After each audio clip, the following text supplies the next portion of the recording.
Hi guys, it's me Joanne. Welcome to my channel. So, ang video ko ngayon is tungkol pa rin sa Facebook page na finalo ko po. Experience ko rin. Kumbaga, sinishare ko rin yung mga experience na nangyari sa aking buhay, sa aking journey, sa aking PTSD, suicidal thoughts, panic disorder po. So, nag-post doon is sabi niya, ang hirap mabuhay. Hindi naman ako selfish, pero papaano naman ako? Habang buhay na pag-suffer. Mukha lang akong masaya at malakas, pero sa loob, sobrang lungkot at depressed na. Bago ko pa man naisip at humantong sa ganitong mindset, madaming beses ko na naisip kung may solusyon pa, pero wala na. Siguro, kung i-compare ko sitwasyon ko sa iba, nothing compare. I am not soft or weak person, pero kaya nga umabot ako 30 plus dahil malakas ako. Ilang taon pa hihintayin ko para hindi ko na maramdaman ito. And then, yung ko sa kanya, yung comment ko sa kanya, sabi ko sa kanya, hindi mahirap ang mabuhay. Ikaw yung sarili mo ang nagpapahirap. Put some boundaries. Think about your mental health first than other. At hindi po yan makasarili. Kasi papaano mo matutulungan ang mga mahal mo sa buhay kung yung mental health mo is not strong. Tapos may mga pamilya naman na lahat ginagawa mo pero kulang pa sa kanila at sa bandang huli ikaw pa ang masama. Having depression doesn't mean that you are weak or yung paniniwala mo sa ating mahal na Panginoon are not enough. That's not true. Ang pagkakaroon ng depression, anxiety, or stress is part of being human. Ginawa yan ng Panginoon para tayo ay maging ganap na tao. For me, you are strong because until now, you are still fighting. And sabi niya sa akin, depende po sa tao yan. I mean, hindi ako selfish kasi I wanna kill myself. Sabi niya. And then sabi ko, do you think yan ang solusyon sa problema mo? To kill yourself. Lalaki ka, alam kong mahirap i-express yung mga emotion na nararamdaman mo. And it's normal sa age mo. First, iniisip mo na hindi ako magpapakita ng kahinaan sa aking pamilya, sa kanila kasi lalaki ako. Sabi ko, sana inisip mo yung mga taong nakapaligid sa iyo, yung mama mo. Nakaranas ka ba ng trauma sa buhay mo? Sabi niya, much worse than that. Just because it's easier for you doesn't mean ganun sa akin. May kanya-kanya tayong pinagdadaanan at hindi mo pa alam fully grasp the whole situation. Kaya nga sabi ko, kahit suffering ako, hindi ako magpapakamatay dahil may family na lang naiisip ko. I mean, you think madadaan sa therapy or I accept na lang, pero merong mga bagay na ganun talaga. Shit happens. Kaya wala tayong magagawa, kundi tanggapin, nakakalungkot, wala tayong magagawa doon. And sabi ko sa kanya, I will share my story.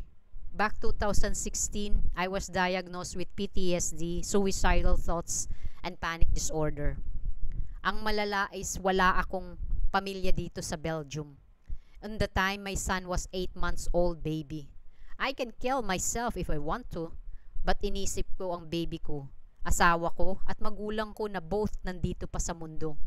I was 26 years old nung na-diagnose ako. Since then, nagpa-psychiatrist ako at nag-take ako ng antidepressant pills. It changed a lot. True, may kanya-kanya tayong pinagdadaanan sa buhay. I don't know the whole story of your life. I share my story not to be earned sympathy to other people, but to give them hope na sa kabila ng pagsubok sa buhay, may kaunting pag-asa pa na rin darating. Sabi niya, I understand. But yung sa akin medyo personal at nakaka baba bilang pagkalalaki. It's not normal pero very rare yung naging kondisyon ko. Nasa work lang ako ngayon. Later on, if gusto mong mag-chat, PM kita. And then sabi niya sa akin, pwede po ba ako mag-PM? I-share ko po problema niya. And you know what guys, I am very flattered kasi shinare niya sa akin yung story niya. Pero hindi ko po dito i-share. Kasi it's very private and very personal talaga. But what I said is, marami akong natutunan sa kanya. Kasi sa kabila ng kanyang kondisyon, like what he said, may dumating din yung punto na gusto niyang, gusto niya ring kitilin yung kanyang buhay. Kasi nga sa mga nangyari sa kanya, kasi nga yung kanyang kondisyon is wala na talagang, kumbaga walang solusyon. And the only thing na yung magagawa niya is to accept. That's really true. Kasi may mga bagay talaga dito sa mundo na naghahanap ka talaga ng kasagutan sa mga tanong mo na hindi masagot-sagot, na hindi mabigyan ng sagot. So it is very difficult for him, but I can say at he knows that na I said to him na I admire you and because you are very strong talaga na until now na yung pakikipaglaban mo sa ganong kondisyon is kumbaga nananaig pa rin. And it's because also na he really love yung kanyang buong pamilya. And yes, that's true, like what he said, hindi siya makasarili. Even also me, hindi din ako naging selfish sa sarili ko kasi mayroon din akong anak. Mayroon akong anak. He was 8 months old back then. And then yung asawa ko, tapos yung magulang ko. I always think of that na every time na nag-flashback talaga sa akin. Yung iniisip ko talaga na papaano yung parents ko. I don't want to go before them kasi nandito pa sila sa mundo, 'di ba? So kumbaga mas masakit sa magulang na nauna yung kanilang anak tapos sila nandito pa sa mundo. So, para sa akin, parang tinitingnan ko kung ano yung mangyayari. Tapos, syempre, iba yung kanyang condition kasi compare mine. So, like what I said and what he said na iba-iba talaga yung kumbaga yung pinagdadaanan ng mga tao. That's why I like this, like what I said, I like this Facebook page kasi nagkakaroon ako ng more na kaalaman, and then mas naiintindihan ko lalo yung mga taong nagsasuffer ng mental disorder. Kasi kapag ikaw ay nakaranas din at alam mo yung punto, yung point na nandun ka na talaga, na alam mo talaga na hindi man kaparehas, pero may pagka, kumbaga may hindi nalalayo yung sitwasyon. And like what I said to him, ay sabi ko sa kanya na magpatuloy lang talaga siya. I know mahirap sa kondisyon na niya kasi hindi rin, kumbaga para sa akin hindi rin bago kasi yung kondisyon niya same din sa kondisyon ng cousin ko, and he is 41 going 42 I think. So sabi ko sa kanya, and also kasi mahirap kasi lalaki siya at babae ako. But it's because I understand kumbaga yung emotional, and also yung nagkaroon kasi din ako ng depression, and that moment or yung period na yun talaga is super hirap talaga. And especially also the same with me kasi yung yung Juan na very happy, very positive, and then suddenly siya, kumbaga nalugmok siya, as in super drown na deep talaga yung kalagayan ko nung time na yun kasi hindi ko na talaga, ayoko nang makakita ng mga yung sinag ng araw. Gusto ko palaging madilim yung bahay namin. It is not really good anymore nung time na yon, at kung ano-ano na yung pumapasok sa isipan ko na hindi maganda.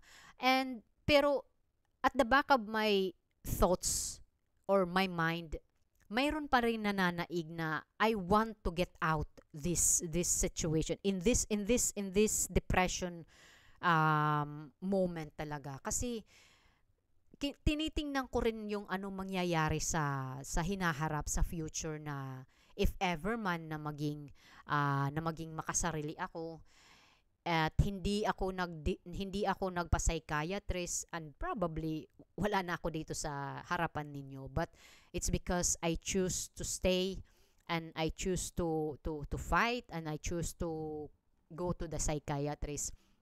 And also, it helps talaga sa akin. It's because kasi yung akin, nagkaroon ako ng traumatic compare sa kanya, compare itong sender. Iba kasi yung kanya, and even pumunta siya sa psychiatrist, hindi talaga magwo-work sa kanya. It helped in a few like session, pero kapag umuwi ka na sa inyong bahay, mag-isa ka na lang, it's still coming back, kasi syempre alam mo na walang solusyon yung yung condition mo. So but he knows it, that I'm very proud of you. Kung mapapanood mo man itong video ko, I'm very proud of you. Just keep on doing, kahit na para sa sarili mo is kumbaga para sa sarili mo wala kang purpose, or pinagkaitan ka ng tadhana or something like that. But gawin mo yung purpose na yun. Binigyan ka ng Panginoon not to bring you down. I know, kung if you believe it, what I said about God, I just want to hear the God, kasi everything what happened in your life right now is they have a purpose in it. Hindi ka binigyan ng Panginoon na hindi mo makakayanan. Like the same with me also, with my depression, with my PTSD, suicidal thoughts, panic disorder. I also questioning that to God. Hindi ako magiging hypocrite sa video kong ito. Hindi ako magiging hypocrite. Yes, I also questioning God. And that's normal, because tao lang po ako, hindi po ako perpekto na nilalang sa mundong ito. So I questioning him na bakit sa daming tao ako pa, wala naman akong ginawang masama, or hindi naman ako naging masamang anak, naging masamang asawa, or naging masamang tao, bakit ako? But then I realize everything, I surrender everything talaga to God, and sabi ko sa kanya, Lord, kung may purpose pa talaga ako dito sa mundo, give me a sign. Bigyan niyo po ako ng isang tao, padalhan mo po ako ng tao na makakatulong sa akin. So yung taong yun is yung psychiatrist ko na dumating sa buhay ko, at tinulungan talaga ako, pinaliwanag niya sa akin some of advice, nagbibigay siya ng advice, sometimes hindi, kasi syempre as a psychiatrist din, they're also careful, at hindi mo naman, kung ano yung nasa isipan mo is hindi mo naman attach doon sa pasyente, di ba? So the only thing you have to do as a psychiatrist is mayroon kang malaking tainga na willing to listen to this person. Yun ang pinaka-importante. So like what I said to you, may purpose ka pa kung bakit ka nandito sa mundo, and you have to enjoy that, kasi you know what, minsan lang tayo magiging tao, and hindi kasi hihinto yung mga problemang darating sa atin. Marami pang mga problema ang darating. The most important is you are happy na at least may kumbaga may naifo-focus yung isipan mo sa mga bagay-bagay, like what you said, you have a business. So that's also good na may business ka ng ganun, na para hindi ka kumbaga mai-focus yung mo. And also you know what, wag mo dapat isipin na wala kang makakasama sa buhay. And hindi natin hawak kasi yung panahon, like what I said. God knows that kung kailan or kung sino yung tamang tao na magmamahal sa'yo, natatanggapin ka at sa kondisyon mo. Hindi ka lang kumbaga hindi ka lang mamahalin because na may pera ka, or nabibigyan mo siya ng kanyang pangangailangan. No, it's not like that. God knows it na bibigyan ka ng mas mataas pa dyan na as in nagtatanggapin ka talaga ng buong buo, hindi yung half but buong buo. And I don't know when they will happen that, but God only knows with that. And so gosh, I really love your story. I mean, when you share it, I didn't expecting it that shinare mo talaga sa akin, even though I know you feel you feel embarrassed, a little bit shy or ashamed or something like that. But what I said to you na para sa akin talaga, it is not necessary to be ashamed or to be embarrassed, because lahat naman tayo may mga may mga nakatago tayong mga embarrassment or shameness or something like that. So para sa akin kasi like what my other colleagues, yung katrabaho ko talaga, sinasabi nila na I'm very easy person talaga na I'm willing to listen to other people. Sometimes hindi ako nagre-react because I love listening. I love reading all their yung kanilang yung mga pinapahiwatig sa kanilang buhay, kasi you know what, yung yung imaginary ko, it's super malawak. And yeah, since talaga na natamaan ako ng depression and na ginamot ako, so naging more on attach ako sa sa mental health ng mga tao. And my advice to you is maglakad-lakad ka sa forest, and if ever man in the future na pwede ka rin mag-adapt ng bata. Pwede ka rin mag-adapt ng bata. I know you really want to have your own child, but syempre kung hindi ka man mabigyan ng Panginoon, probably the God they have another way. Kung itong way na ito is yung mag-a-adapt ka ng mga bata, kahit isa lang or dalawa, and that is your mission. Kaya nandito ka pa sa mundo, kasi yun ang purpose sa'yo ng Panginoon.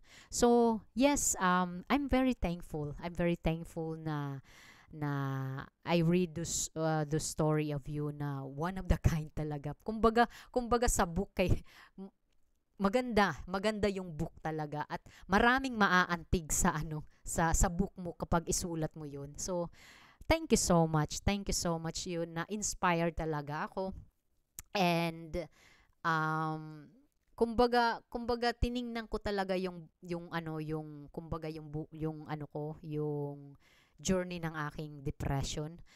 Sinasabi ko talaga na may mas malala pa talaga sa akin. At until now din, ito yung mga inahangaan ko talaga, na until now they're still here. They're still keep on fighting. Ito yung mga ganitong mga tao ang hinahangaan ko. Kasi naka-experience din ako ng depression, suicidal thoughts, and panic disorder. But kung may mga tao talaga na nag-share pa sa akin na mas malala pa yung kanilang yung mga pinagdaanan nila, nagiging speechless ako, at nagiging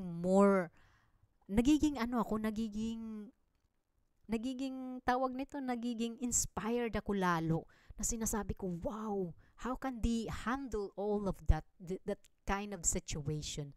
So, thank you so much, and thank you sa mga taong makakapanood nito.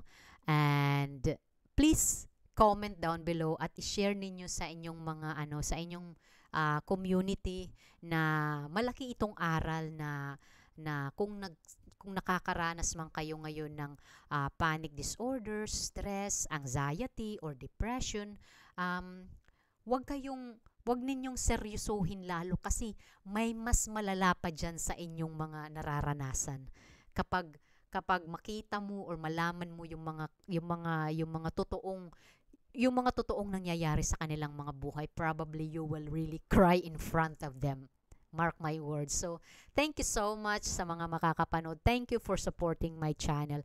And mabuhay kayong lahat, yung mga nagsusuporta sa akin, nagtatangkilik sa aking video. Thank you so much, guys. I really appreciate all your support and love. And yung mga comments ninyo, guys, I am really, really flattered, and I'm very happy na may mga magagandang feedback na galing sa inyo. Kaya nagiging motivated ako, at sa Facebook page na fina-follow ko, may mga tao din na nagbibigay sa akin ng mga good compliment, and nagkakaroon din ako ng inspired at nagkakaroon din ako ng kumbaga na nakakaano din ako ng mga aral na yung kanilang mga nangyayari sa kanilang buhay. So, anyway guys, thank you so much and have a nice day.